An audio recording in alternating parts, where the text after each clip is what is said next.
Good morning, students. I am Payal from Vashish Public School, Una. Today we will continue with the chapter Cell, the fundamental unit of life.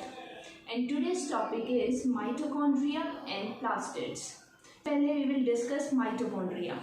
Mitochondria सभी को पता है power house of the cell होता है. Power house of the cell का मतलब है कि ऐसा हमारा सेल ऑर्गेनल है जो कि हमें एनर्जी प्रोवाइड करता है, सेल को एनर्जी प्रोवाइड करता है. तो सेल को जो एनर्जी माइटोकॉन्ड्रिया प्रोवाइड करता है वो एटीपी की फॉर्म में होता है जो कि हमारे सेल की एनर्जी करेंसी होती है.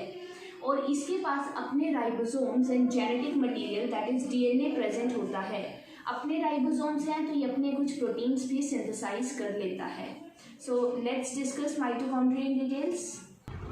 Features of mitochondria. Mitochondria are known as the power house of the cell. Mitochondria को power house of the cell कहा जाता है. They provide energy in the form of ATP to the cell. ये ATP की फॉर्म में cell को energy provide करते हैं. इसके स्ट्रक्चर की अगर हम बात करें, स्ट्रक्चर देखो इसका.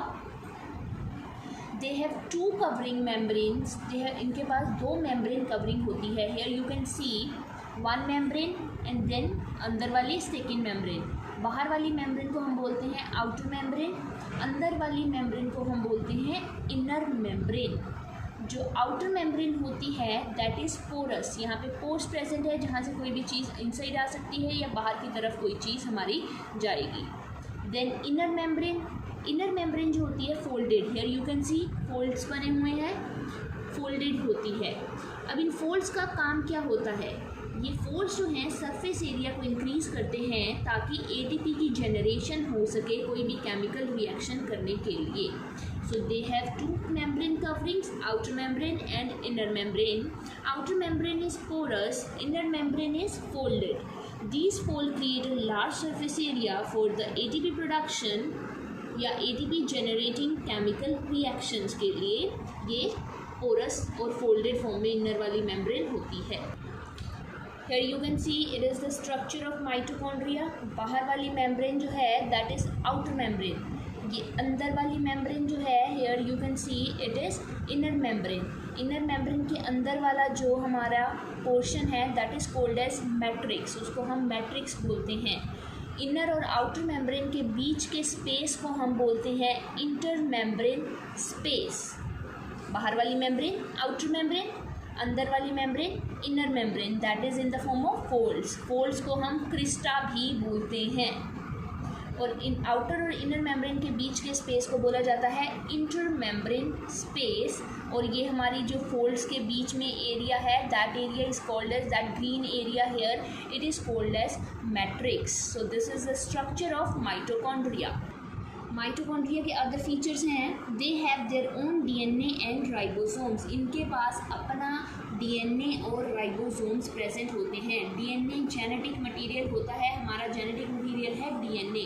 और राइबोसोम्स तुम्हें पता है प्रोटीन्स बनाने का काम करते हैं. They are also able to make their own proteins. ये जो हैं अपने प्रोटीन्स भी खुद बना लेते हैं. So this was all about mitochondria where we discussed its features and its structures. Next है हमारा plastids. Plastids जो होते हैं वो सिर्फ plant cells में present होते हैं. They are present only in plant cells, not in animal cells. इनका काम क्या होता है? ये कलर प्रोवाइड करते हैं प्लांट्स को और स्टोरेज का काम भी करते हैं. जो प्लास्टिड्स होते हैं हमारे दो टाइप के होते हैं. One is chromoplast and other is leucoplast. जो क्रोमोप्लास्ट होते हैं दैट प्रोवाइड कलर और chlorophyll pigment to the plants and जिसकी हेल्प से हम फोटोसिंथेसिस प्लांट्स जो हैं हमारे फोटोसिंथेसिस कर पाते हैं. Second is leucoplast. ल्यूकोप्लास्ट जो होता है दैट इज़ कलरलेस एंड ये जो है प्रोटीन्स, ऑयल और कार्बोहाइड्रेट्स को स्टोर करने का काम करता है. इसका भी डबल मेम्ब्रेन स्ट्रक्चर होता है जैसे माइटोकॉन्ड्रिया का डबल मेम्ब्रेन स्ट्रक्चर था. और इसके पास भी अपना डीएनए और हमारे राइबोसोम्स होते हैं जिनसे ये प्रोटीन्स बनाते हैं. So let's discuss its features. Features of plastids. Plastids are present only in plant cells. जो प्लास्टिड्स होते हैं सिर्फ प्लांट सेल्स में प्रेजेंट होते हैं. इनके स्ट्रक्चर की बात करेंगे, it consist of numerous membrane layers embedded in a material called stroma. ये बहुत नंबर ऑफ लेयर, बहुत सारे लेयर्स से मिलकर बने हुए होते हैं और इनके बीच में, जैसे मैंने तुम्हें माइटोकॉन्ड्रिया में बताया था इनर मेम्ब्रेन के बीच में मैट्रिक्स वाला पोर्शन, वैसे ही इनका भी एक पोर्शन होता है जिसको हम बोलते हैं स्ट्रोमा। अभी फिगर में तुम्हें दिखाती हूँ मैं। It is the structure of chloroplast. Chloroplast का स्ट्रक्चर है, देखो अभी मैंने बोला, ये देखो कितनी सारी लेयर्स, वन रेड लेयर, उसके बाहर वाली ब्लैक लेयर, तो ये नंबर ऑफ लेयर से मिलकर बने हुए होते हैं और जिस मटेरियल के अंदर ये सेंटर जो है, ये सेंटर सारा इनका क्या है, दैट इज़ स्ट्रोमा। उसको हम क्या बोलते हैं, स्ट्रोमा बोलते हैं। देख सकते हो आउटर मेम्ब्रेन है, देन अंदर इनर मेम्ब्रेन है एंड दिस इनर मेम्ब्रेन के अंदर वाला सारा portion is stroma. Types, there are two types of plastids. Plastid दो तरीके के होते हैं, one is chromoplast, other is leucoplast. जो क्रोमोप्लास्ट हैं दैट इज़ कलर्ड प्लास्टिड और जो ल्यूकोप्लास्ट हैं दैट इज़ वाइट और कलरलेस प्लास्टिड। वाइट होते हैं और कलरलेस होते हैं। Plastid containing pigment chlorophyll are called chloroplast. ऐसे प्लास्टिड्स जो कि एक पिगमेंट क्लोरोफिल कैरी करते हैं, उन प्लास्टिड्स को हम बोलते हैं क्लोरोप्लास्ट। क्लोरोप्लास्ट का भी मैंने स्ट्रक्चर बताया। Chloroplast are important for photosynthesis in plants. Chloroplast का काम क्या होता है, प्लांट्स में फोटोसिंथेसिस करना।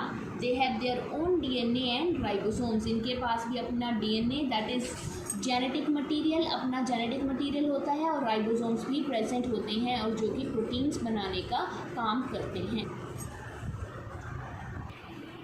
यहाँ पर हमारा प्लास्टिड ओवर होता है और इसी के साथ हमारे सारे सेल ऑर्गेनेलिस जो हैं फिनिश होते हैं।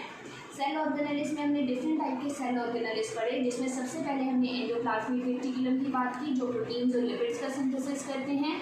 देन गोल्गी एपरेटस की बात की जो कि प्रोटीन्स एंड लिपिड्स जो हमारे बनाए ईआरएनए उसका ट्रांसपोर्ट करने में हेल्प करते हैं। उसके बाद हमने लाइसोसोम्स की बात की। लाइसोसोम्स हमारे क्या होते हैं, सुसाइडल बैग्स होते हैं जो कि हमारे वेस्ट मटीरियल को बाहर निकालने का काम करते हैं। हमने बात की माइटोकॉन्ड्रिया की, हमने बात की प्लास्टिड्स की एंड देन हमने वैक्यूल्स की बात की जो कि स्टोरेज सेट होते हैं सेल के अंदर। तो this was all about cell organelles and यहाँ पर हमने सारे सेल ऑर्गेनेलिस अपने डिस्कस कर लिए। अब तुम्हें मैं एक और चीज़ बताना चाहूँगी that is cell division. Cell division क्या होती है? सेल डिवीजन हमारी होती है जब वो प्रोसेस जिससे हमारा सेल एक डिवाइड करता है और दो सेल में हमारा डिवाइड होकर वो एक से दो सेल बना देता है, देन 2 से 4 सेल बनते हैं, तो ये प्रोसेस कंटिन्यू होती रहती है। सेल डिवीजन जो होती है हमारी दो टाइप की होती है, one is mitosis, other one is meiosis. एक होती है माइटोसिस, एक होती है मियोसिस। माइटोसिस ऐसी सेल डिवीजन है जो कि हमारे बॉडी के सेल्स में होती है rather than reproductive cells. Reproductive cells को छोड़कर बॉडी के जितने भी सेल्स होते हैं उनमें माइटोसिस होती है और ये ऐसी प्रोसेस है सेल डिवीजन की जिससे एक सेल से दो सेल बनकर आते हैं। देन हमारी आ गई मियोसिस। मियोसिस क्या होती है हमारी? ऐसी सेल डिवीजन है जिसमें एक सेल से 4 सेल बनते हैं, डिवाइड होकर पहले 2 देन 4 सेल बनेंगे।